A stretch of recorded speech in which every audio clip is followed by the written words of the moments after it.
ભાવનગરની સરકારી હોસ્પિટલમાં યુવકના મોત બાદ લાગેલા ગંભીર આક્ષેપો બાદ રાજ્ય સરકારનું આરોગ્ય વિભાગ છે તેમણે હવે તપાસના આદેશ આપ્યા છે અને ભાવનગરમાં હવે તપાસનો ધમધમાટ શરૂ થયો છે, જેની વિગતે વાત કરીશું અમારા અહેવાલમાં। વૈષ્ણવજન તો તેને કહીએ જે પીડ પરાઈ જાનાને રે। નમસ્કાર દર્શક મિત્રો, નવજીવન ન્યૂઝમાં આપનું સ્વાગત છે। હું છું આપનો યશપાલસિંહ ચૌહાણ। ભાવનગર શહેરની સરકારી સર્ટી હોસ્પિટલમાં છેલ્લા લાંબા સમયથી લાલિયાવાડી ચાલી રહી છે। તંત્ર દ્વારા જે બેદરકારી દાખવવામાં આવી છે તેનો એક વધુ કિસ્સો ભાવનગરમાંથી સામે આવ્યો હતો। અમરેલી જિલ્લાના રાજુલા તાલુકાના ડુંગર ગામનો માત્ર 22 વર્ષીય યુવાન નીરજ વ્યાસ નામનો જે વ્યક્તિ હતો તે સુરતથી પોતાના વતન રાજુલા તરફ જઈ રહ્યો હતો, ત્યારે ભાવનગર અમદાવાદ શોર્ટ રૂટ ઉપર આવેલા ધોલેરા નજીક તેનો બાઇકનો અકસ્માત થતા ગંભીર હાલતે તેને ભાવનગરની સર્ટી હોસ્પિટલમાં દાખલ કરવામાં આવ્યો હતો। સર્ટી હોસ્પિટલના SICU વિભાગના યુનિટ 1 માં તેની સારવાર છે તે ચાલી રહી હતી અને તેને છે તે હેડ ઇન્જરી થઈ હોય તેની સારવાર લઈ રહ્યા હતા। ત્યારે થોડા દિવસ પહેલા છે પરિવારજનો છે તેના દ્વારા ગંભીર આક્ષેપ લગાવવામાં આવ્યો હતો કે કોઈ પણ અમને જાણ કર્યા વગર જે જુનિયર ડોક્ટર છે તેમના દ્વારા છે વેન્ટિલેટર હટાવી દેવામાં આવ્યું છે, જેને લઈને 22 વર્ષીય આ જે યુવાન છે નીરજ તેનું મૃત્યુ થયું હતું, જેને લઈને પરિવારજનો દ્વારા પણ ગંભીર આક્ષેપો સાથે હોબાળો મચાવવામાં આવ્યો હતો। પત્રકારો પણ આ કવરેજ કરવા માટે પહોંચ્યા હતા, ત્યારે ગંભીર આક્ષેપો લગાવવામાં આવ્યા હતા। ભાવનગરની સર્ટી હોસ્પિટલ ઉપર તો અનેક આવા આક્ષેપો છે તે વારંવાર લાગી રહ્યા છે। વિવાદનું જાણે બીજું નામ છે તે ભાવનગરની સર્ટી હોસ્પિટલ છે તેવું પણ લોકમુખે છે તે ચર્ચાઈ રહ્યું છે। નવજીવન ન્યૂઝ છે તે પહેલા દિવસથી જ આ પળે પળની અપડેટ છે આ કેસને લઈને આપી રહ્યું છે। નવજીવન ન્યૂઝ જ્યારે સમાચાર પ્રસારિત કરતું હોય છે ત્યારે ડિજિટલ અમારું જે માધ્યમ છે ફેસબુક હોય, ઇન્સ્ટાગ્રામ હોય, તેમાં પણ લોકો છે પોતાની પ્રતિક્રિયા જણાવી રહ્યા છે કે અમારી સાથે પણ આવો બનાવ છે તે બન્યો છે। હવે આ સમગ્ર બનાવને લઈને છે રાજ્ય સરકારનો આરોગ્ય વિભાગ છે તે જાગ્યું છે અને રાજ્ય સરકારના આરોગ્ય વિભાગ દ્વારા તપાસનો આદેશ આપવામાં આવતા ભાવનગરમાં અત્યારે તપાસનો ધમધમાટ છે તે શરૂ કરી દેવામાં આવ્યો છે। સર્જિકલ વિભાગના જે હેડ છે HOD છે સમીર શાહ, તેમનો અમે નવજીવન ન્યૂઝ દ્વારા અત્યારે સંપર્ક કરવામાં આવ્યો હતો અને જણાવવામાં આવ્યું હતું કે કયા પ્રકારના પગલાં છે તે લેવામાં આવ્યા છે। તેમણે કહ્યું હતું કે અમારી સર્જિકલ વિભાગની એક તપાસ કમિટી છે તે નીમવામાં આવી હતી, તેનો રિપોર્ટ છે તે અમે સબમિટ કરી દીધો છે। સાથે જ ભાવનગરના જે અત્યારે ઇન્ચાર્જ સુપ્રિન્ટેન્ડન્ટ છે કેરવીબેન દેસાઈ, તેમનું પણ એક નિવેદન છે તે સામે આવ્યું છે। શું કહી રહ્યા છે ઇન્ચાર્જ સુપ્રિન્ટેન્ડન્ટ, સૌપ્રથમ તેમને સાંભળો। હા, આ બાબતની સઘન તપાસ અત્યારે શરૂ છે। કાલે પણ મીટિંગ થઈ ગઈ, આજે પણ નિવેદન માટે બધાને બોલાવેલા છે અને ઈચ એન્ડ એવરી પર્સન જે કોઈ ત્યાં આગળ હાજર હતું અને આ વિભાગમાં જે કોઈ કામ કરે છે એના પ્રોટોકોલથી લઈ અને બધી બાબતની તપાસ કરવામાં આવે છે। પ્રાઇમરી લેવલે શું સામે આવ્યું છે તપાસની અંદર કે કયા બેદરકારી હોઈ શકે જેના કારણે મૃત્યુ થયું હોય? પેશન્ટ છે સિરિયસ હતું, એ બાબતે ન્યુરોસર્જન અહીંયા જે છે ડૉક્ટર તેમજ સર્જરીમાં જે છે એમણે પેશન્ટના સગાઓને એ જે દાખલ હતા એ દરમિયાન જાણકારી આપી હતી કે એમની કન્ડિશન ખરાબ જ છે, એટલે પણ જે તે દિવસે બનાવ બન્યો એ બાબતની સઘન તપાસ અત્યારે શરૂ છે। બધાના નિવેદનો લઈએ છીએ કે કઈ સેકન્ડે કઈ મિનિટે શું વસ્તુ થઈ અને જે પ્રમાણે નિયમ પ્રમાણે જેમ થતું હશે એ પ્રમાણે વડી કચેરી આગળ કરશે જ। વિરુદ્ધ પગલાં લેવામાં આવ્યું છે કે વિભાગ દ્વારા એ જે બે જુનિયર ડૉક્ટરો છે એને કામથી અળગા રાખવામાં આવેલા છે, પણ તપાસ એ લોકો સામે પણ ચાલે છે, એટલે તપાસ કમિટીનો રિપોર્ટ આવીએ જેની સામે જરૂરી હશે એ પ્રમાણે પગલાં લેવામાં આવશે। મેમ, પરિવારનો એવો આક્ષેપ છે કે જ્યારે વેન્ટિલેટર ઉપર હતા ત્યારે વેન્ટિલેટર હટાવી લીધું હતું અને ત્યારબાદ આ જે વિષય છે એ બન્યો હતો, એક્સપાયર થયો હતો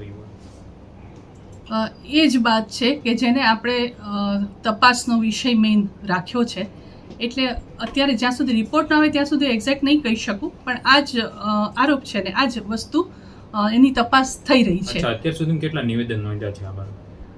3 નિવેદનો આવ્યા, હજી એને ઇન્વર્ટ થઈ રહ્યા છે અને અમે આજે સાંજે એનું જેટલા આવશે એનું સમીક્ષા પ્લસ સોમવારે પણ અમે પ્રોટોકોલ ત્યાં સુધી વિભાગમાં એ બધાની માંગણી કરી છે જેથી કરી અને સઘન તપાસ થઈ શકે અને વ્યવસ્થિત કામ થઈ શકે। કેટલા લોકોની કમિટી બનાવવામાં આવી છે અને કોણ કોણ છે કમિટીમાં? એમાં સિનિયર લોકોની કમિટી બનાવવામાં આવી છે, 4 લોકોની કમિટી છે જે સિનિયર છે, વિષય સાથે સંકળાયેલા હોય, વિભાગના નહીં અન્ય વિભાગના સિનિયર કોની હેડ ઓફ ધ અધ્યક્ષતામાં? ડિપાર્ટમેન્ટ કક્ષાના માણસો. કોની અધ્યક્ષતામાં નિમણૂક થઈ રચાણી હું છે? તમને રિપોર્ટ આવીએ તમને તપાસ કમિટીની જો નામ આપું તો વધારે સારું રહેશે. એમાં છુપાવવાનું કાંઈ નથી, પણ એ વધારે યોગ્ય રહેશે. ખાસ કરીને આવા જ્યારે વિષય હોય છે તો કેટલા દિવસની અંદર તપાસ પૂર્ણ થતી હોય છે મેમ? બને એટલું જલ્દી કરવાની કોશિશ કરીએ જ તે, પણ અન્ય કામ સાથે બધા સંકળાયેલા હોય છે જે કોઈ તપાસમાં છે, એટલે પોતાના વિભાગનું કામ કરીને આ કામ કરે એટલે રોજ એકાદ મીટિંગ શક્ય બને, પણ આમાં વધારે નિવેદનો અમે લઈએ છીએ એટલે વધારે વ્યવસ્થિત રિપોર્ટ બની શકે. માટે 4 દિવસનું તો આપણે માની શકીએ, 4-5 દિવસ તો વ્યવસ્થિત થઈ જાય કામ. બને એટલું ઉતાવળ એમ વહેલા પણ થઈ શકે છે વસ્તુ. ખાસ કરીને ભવિષ્યમાં હવે આ પ્રકારની ઘટના ન બને તેને લઈને શું તકેદારી રાખવામાં આવશે? અને ખાસ કરીને ડૉક્ટર ઉપર ગંભીર આક્ષેપો લગાવવામાં આવ્યા છે. જ્યારે પરિવાર સુપ્રિન્ટેન્ડન્ટને રજૂઆત કરી રહ્યો હતો ત્યારે જેમાં ડૉક્ટરો સૂઈ રહ્યા હતા, બેડશીટ છે તે તેમને ધોવા માટે આપે છે, આવી પણ અનેક ગંભીર ફરિયાદો થાય છે. તો આની માટે શું પગલાં લેવામાં આવશે? આના માટે તરત જ અમે રાઉન્ડ લઈ અને જે કોઈ ડ્યુટીમાં આવું કંઈક કર્યું હોય એને તાકીદ કરવામાં આવી છે.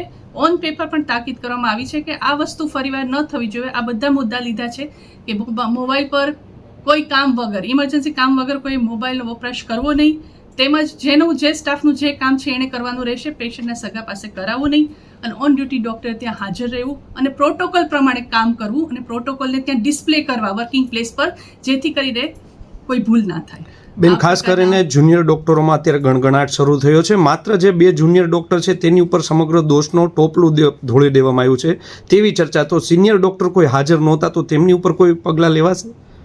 હા, તપાસ ખાલી જુનિયર ડૉક્ટરની નથી, તમામ ડિપાર્ટમેન્ટમાં જે કંઈ લેવાના હોય દરેક વ્યક્તિના લેવામાં આવે છે.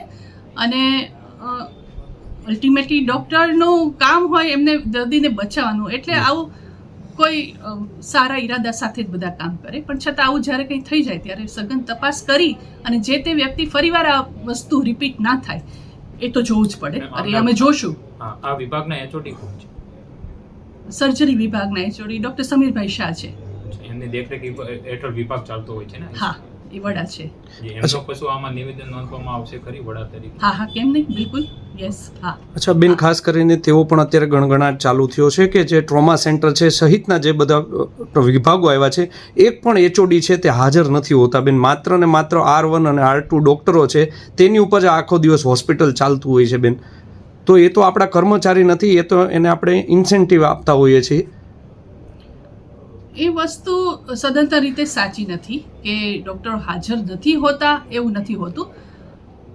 અમુક લોકોને કારણે કદાચ બધા માટે આવું કહેવાતું હોય તો એ અલગ વાત છે, બાકી ડૉક્ટરો હાજર નથી રહેતા એવું તો નથી. અમે તે અવારનવાર સરપ્રાઇઝ રાઉન્ડ લઈને, રેન્ડમ રાઉન્ડ લઈને, ટેલિફોનિક પૂછપરછ દ્વારા એચઓડીને પૂછીએ કે તમારા બધા સમગ્ર સ્ટાફ અત્યારે હાજર છે કે નહીં, એ વસ્તુ કરતા હોય છે. બાકી અહીંયા બધું ડિસ્પર્સ છે, એક ડિપાર્ટમેન્ટ એક જ જગ્યાએ છે એવું નથી, અલગ અલગ એરિયામાં હોય, એટલે અલગ અલગ એરિયામાં ડ્યુટી નિભાવતા એવું બની શકે. હા, પણ એના માટે ડીન્સ ઓફિસ અને સુપ્રિન્ટ ઓફિસ અમે સતત એ વસ્તુનું પૂછપરછ કરીએ છીએ. અમારી રીતે રેન્ડમ રાઉન્ડ લઈએ છીએ, જેમ કે સવારે ઓપીડીના રાઉન્ડ લઈએ, આઈસીયુના પણ રાઉન્ડ લઈએ, વોર્ડના પણ રાઉન્ડ લઈએ અને જોતા હોય છે કે દરેક વ્યક્તિ ફરજ પર હાજર છે કે નહીં.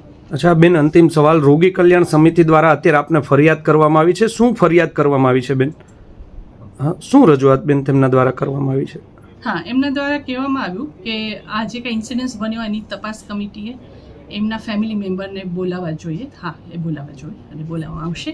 ને એ લોકોનું જે રાઇટિંગમાં કમ્પ્લેન આપી છે, એમને જે રજૂઆત હતી એ અમે ધ્યાને લીધી છે અને એના આધારે જ અમે તપાસ કરી રહ્યા છીએ. બેન, ડૉક્ટરો હાજર નથી રહેતા તેવું પણ રોગી કલ્યાણ સમિતિ દ્વારા આક્ષેપ કરવામાં આવ્યા છે, તેવી કોઈ આ ઘટના સાચી છે કે ખોટી બેન? હાજર નથી જ રહેતા એવું આપણે નહીં કહી શકીએ ભાઈ, પણ એવી રજૂઆત કરી છે રોગી કલ્યાણ સમિતિએ? હા, એમનો એક મુદ્દો હતો હા. અને એ તપાસ અમે અધરવાઇઝ પણ આવા ઇન્સિડન્ટ્સ ના બન્યા હોય તો પણ રૂટીનમાં કરતા જોઈએ છે. સરપ્રાઇઝ રાઉન્ડ લઈએ, રેન્ડમ રાઉન્ડ લઈએ, કોઈ પણ સમયે કોઈ પણ વર્ક પ્લેસ પર જઈએ અને અમે તપાસ કરતા હોય કે ત્યાંના જે તે ઓન ડ્યુટી ડૉક્ટર છે કે નહીં, ન હોય તો એને મેમો આપવામાં આવે, કાં એમને ઠપકો આપવામાં આવે, કાં તો એના એચઓડીને જાણ કરવામાં આવે. બેન, આ કેસમાં આપ જે બંને જુનિયર ડૉક્ટર છે તેમને મેમો આપવામાં આવ્યો છે? એમને વિભાગ દ્વારા લેટર દ્વારા જાણકારી આપેલી છે અને વિભાગે વડી કચેરીને કાગળ મોકલેલો છે. બેન, સરકારમાંથી આ બાબતે કોઈ તપાસનો આદેશ છૂટ્યા છે તેવી પણ વાત છે, તેવી સાચી છે વાત?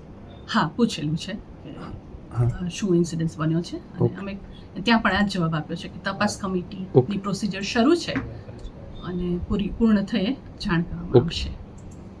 તો આ હતા ઇન્ચાર્જ સુપ્રિન્ટેન્ડન્ટ કેવરીબેન દેસાઈ. તેમણે સમગ્ર વિગત છે તે પત્રકારોને જણાવી છે અને તમામ વિગતોની માહિતી છે તે આપવામાં આવી છે. સાથે જ બીજા અન્ય મોટા સમાચાર તે પણ સામે આવી રહ્યા છે કે ભાવનગરમાં જે રોગી કલ્યાણ સમિતિ આવેલી છે તેમણે દ્વારા પણ આજે રજૂઆત કરવામાં આવી છે. કાગળમાં છે તેમના દ્વારા પણ ઘણા આક્ષેપો કરવામાં આવ્યા છે કે જે આ યુવકનું મૃત્યુ થયું છે જેને લઈને ભાવનગરનું સરટી હોસ્પિટલ છે તે ચર્ચામાં રહે છે, છબી ખરડાય છે. ડોક્ટરો છે, સિનિયર ડોક્ટરો તેઓ કોઈ છે તે હાજર નથી રહેતા રાત્રિના સમયે. આમ તેમના દ્વારા પણ હવે ગંભીર આક્ષેપો છે તે લગાવવામાં આવ્યા છે. આ મામલે અમે રોગી કલ્યાણ સમિતિના સભ્ય છે ભરત મોણપરા તેમની સાથે પણ ટેલિફોનિક સંપર્ક કર્યો હતો. તેમણે પણ કહ્યું છે કે હા અમે આજે છે તે રજૂઆત કરવામાં આવી છે અને આ બાબતે યોગ્ય કરવા માટેની રજૂઆત છે તે કરવામાં આવી છે. આમ કહી શકાય કે રોગી કલ્યાણ સમિતિ પણ હવે જાગી છે. તેમના દ્વારા પણ ગંભીર આક્ષેપો છે તે કરવામાં આવ્યા છે. પત્રમાં તેમના દ્વારા અત્યારે તમે જે સ્ક્રીન ઉપર જોઈ રહ્યા છો તે પત્ર છે તે પાઠવવામાં આવ્યો છે. ઇન્ચાર્જ સુપ્રિન્ટેન્ડન્ટ દ્વારા પણ જણાવવામાં આવ્યું છે કે અમને પણ તેમની રજૂઆત છે તે મળી છે અને તેમણે પણ કહ્યું છે કે સિનિયર જે ડોક્ટરો છે તે કોઈ પણ હાજર નથી હોતા. હવે આ બાબતે છે તે તપાસનો ધમધમાટ શરૂ થયો છે. કયા પ્રકારની તપાસ થશે, કેવી તપાસ થશે તે તો જ્યારે સબમિટ રિપોર્ટ થશે ત્યારે જ ખબર પડશે. સાથે જ તેમના દ્વારા કહેવામાં આવ્યું છે કે આ વિભાગના જે હેડ છે સમીર શાહ તેમનું પણ નિવેદન નોંધવામાં આવશે. 3 લોકોના નિવેદન છે તે અત્યાર સુધીમાં નોંધાઈ ગયા છે. 4 લોકોની તપાસ કમિટી છે તે સુપ્રિન્ટેન્ડન્ટ હવે બનાવી છે અને તપાસનો ધમધમાટ છે તે શરૂ કરી દેવામાં આવ્યો છે. જોવું જોઈએ આગામી સમયમાં કે આ પ્રકારની મેં કહ્યું તેમ તપાસ થાય છે કે માત્ર તપાસના નાટક જ થશે તે તો હવે આવનારો સમય જ કહેશે. નવજીવન ન્યૂઝ દ્વારા ગઈકાલે પણ મેડિકલ કોલેજના જે ડીન છે ચિન્મય શાહ તેમનું પણ નિવેદન લેવામાં આવ્યું હતું, પરંતુ ચિન્મય શાહ છે જાણે સમગ્ર જે ઘટના છે તેને છુપાવવાનો ભરપૂર પ્રયાસ કરતા હોય તે બાબતે પત્રકારોને જવાબ આપ્યા હતા. ચિન્મય શાહ દ્વારા કહેવામાં આવ્યું હતું કે આ બાબતે કેટલા લોકોની કમિટી બનાવી છે, કયા ડોક્ટરો સામે કેવા પ્રકારના પગલા લેવામાં આવ્યા છે તેની વિગત છે તેમણે પત્રકારોને આપી નહોતી અને ગોળ જવાબ છે તે માત્ર પત્રકારોને આપવામાં આવ્યા હતા. આ તમારી જે ગંભીર બેદરકારી હોય તેવા આક્ષેપ લાગી રહ્યા છે તેમાં જો સત્યતા હોય તો ખૂબ જ ગંભીર પરિસ્થિતિ છે તે ભાવનગર સરટી હોસ્પિટલની કહેવાય. રાજ્યના કેબિનેટ મંત્રી પ્રફુલ્લ પાનછેરિયા, તમે સુરતની સિવિલ હોસ્પિટલમાં ચક્કર લગાવો છો, અન્ય સિવિલ હોસ્પિટલમાં ચક્કર લગાવો છો, એકવાર તમે ભાવનગરની આ હોસ્પિટલમાં આંટો મારો, રાત્રિના સમયે કોઈ એકવાર સરપ્રાઈઝ ચેકિંગ કરો તો ખબર પડશે કે કયા પ્રકારની લાલિયાવાડી ભાવનગરની સરટી હોસ્પિટલમાં ચાલે છે. દર્દીઓને કેવા કડવા અનુભવ છે તે થાય છે. મેં ગઈકાલે પણ અમે કહ્યું હતું કે ભાવનગરના મહારાજાએ 130 વર્ષ પહેલા ભાવનગરના લોકો છે એની પ્રજાનું કલ્યાણ થાય માટે અહીંયા હોસ્પિટલ બનાવીને આપી હતી, પરંતુ આ નઠારું બની ગયેલું સરટી હોસ્પિટલ જે તંત્ર છે તે જાણે દર્દીઓની કોઈ સાર સંભાળ લેવામાં તેને રસ જ ન હોય તે રીતે બિહેવિયર છે તે કરી રહ્યા છે. દર્દીના જે સગા હતા તેઓ પણ આક્ષેપ લગાવે છે કે હોસ્પિટલના જે અમુક ડોક્ટરો છે તેમના દ્વારા અમારી સાથે છે તે ગેરવર્તણૂક કરવામાં આવે છે. સાથે જ કહેવામાં આવે છે કે તમારે યોગ્ય સારવાર લેવી હોય તો પ્રાઇવેટ હોસ્પિટલમાં એકવાર તમે જાઓ તો તમને ખબર પડે. તમને લાખો રૂપિયાનો પગાર છે તે રાજ્ય સરકાર આપે છે તો તમારે દર્દીની સેવા કરવાની છે. તમારે એ ન ભૂલવું જોઈએ કે કોઈનો 22 વર્ષીય દીકરો છે તે ગુજરી ગયો હોય તે પરિવાર ઉપર શું વીતી હશે. દર્દીના જે સગા સંબંધીઓ છે તે પણ આવેશમાં આવી જઈને ડોક્ટર સાથે ગેરવર્તણૂક ક્યારેક કરતા હોય છે તો તે પણ ગેરવ્યાજબી છે. પરંતુ કોઈનો જે દીકરો છે, જુવાન જો દીકરો ગુમાવ્યો હોય તો તેની પણ આપણે છે તે માનવતા છે તે ન ભૂલવી જોઈએ અને તેની સાથે પણ યોગ્ય વર્તન છે તે કરવું જોઈએ તેવું પણ લોકમુખે છે અત્યારે દર્દીના સગા સંબંધીઓ છે તે કહી રહ્યા છે. ભાવનગર સિવિલ હોસ્પિટલની હાલત એટલી બદતર બની છે. ટ્રોમા સેન્ટરમાં એકવાર તમે કોઈ અધિકારી આંટો મારે, ભાવનગરના બંને ધારાસભ્ય હોય, પૂર્વના ધારાસભ્ય સેજલબેન પંડ્યા હોય કે પશ્ચિમના ધારાસભ્ય જીતુભાઈ વાઘાણી, સાથે જ ભાવનગરના જિલ્લાના તેમજ બોટાદના સાંસદ સભ્ય છે, કેન્દ્રીય મંત્રી છે નિમુબેન બાંભણિયા, તમે પણ એકવાર તો ભાવનગરની સમ ખવા પૂરતા અહીંયા હોસ્પિટલમાં ડોકું મારો, એકવાર વિઝિટ તો કરો તો તમને ખબર પડે કે કઈ હાલત છે તે સરટી હોસ્પિટલની અત્યારે સર્જાય છે, કેવી હાલતમાં લોકો છે, દર્દીઓ છે તેની સારવાર થઈ રહી છે. પરંતુ ભાવનગરના કમનસીબ છે કે એક પણ ધારાસભ્ય કે એક પણ સાંસદ સભ્ય કે ભાવનગર શહેર ભાજપના પ્રમુખ હોય કે કોંગ્રેસના પ્રમુખ હોય, કોઈ લોકો છે તે આ સરટી હોસ્પિટલની સામે નથી જોતા, જેને લઈને આ બદતર હાલત છે તે સરકારી હોસ્પિટલની સર્જાય છે અને અનેકવાર વિવાદોના માચડે છે તે છવાયેલું રહે છે.